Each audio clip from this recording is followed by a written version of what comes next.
एक बार ठाकुर जी का एक बहुत ही प्यारा भक्त था। वो रोज इमली के पेड़ के नीचे बैठकर ठाकुर जी के भजन कीर्तन किया करता।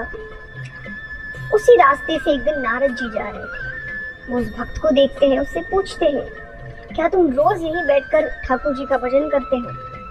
भक्त ने कहा, हाँ, पिछले 30 सालों से मैं ऐसा ही कर रहा हूँ। नारद जी बड़े प्रसन्न हुए। उन्होंने कहा कि अभी मैं भगवान से मिलने जा रहा हूँ।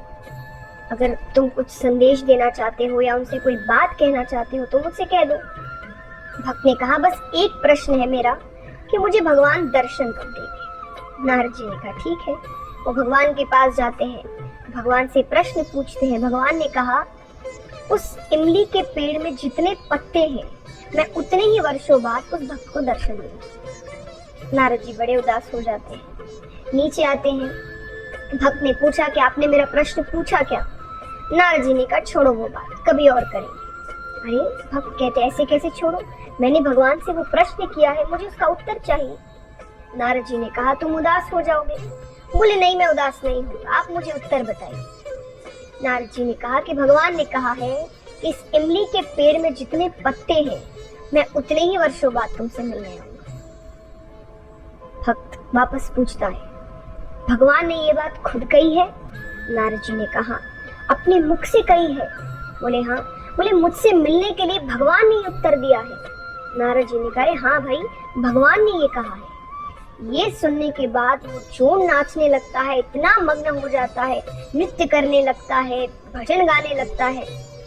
ऐसा करते करते अचानक वहां पर भगवान प्रकट हो जाते हैं उसे दर्शन देने के लिए। नारद जी को बात अच्छी नहीं लगती। नारद जी ने भगवान से कहा कि आपने तो कहा था कि इस पेड़ में जितने पत्ते हैं आप उतने वर्षों बाद इसे दर्शन देने आएंगे। अरे, जब इतनी जल्दी ही दर्शन देना था तो मुझे क्यों झूठा बनाया? मुझसे क्यों झूठी बात कहलवाई? भगवान कहते हैं, मैंने झूठी बात नहीं कहलवाई। जिस गति से, जिस तरीके से वो भक्त जब तुमने प्रश्न किया था मेरी भक्ति कर रहा था, उस गति से तो मैं उतने वर्षों बाद ही उसे दर्शन देने आता। लेकिन जैसे ही उसे ये पता चला कि भले ही वर्षों बाद पर मैं उसे दर्शन देने आऊंगा, जिस गति से, जिस उत्साह से उसने मेरी भक्ति शुरू की, मुझे तुरंत ही आना पड़ा।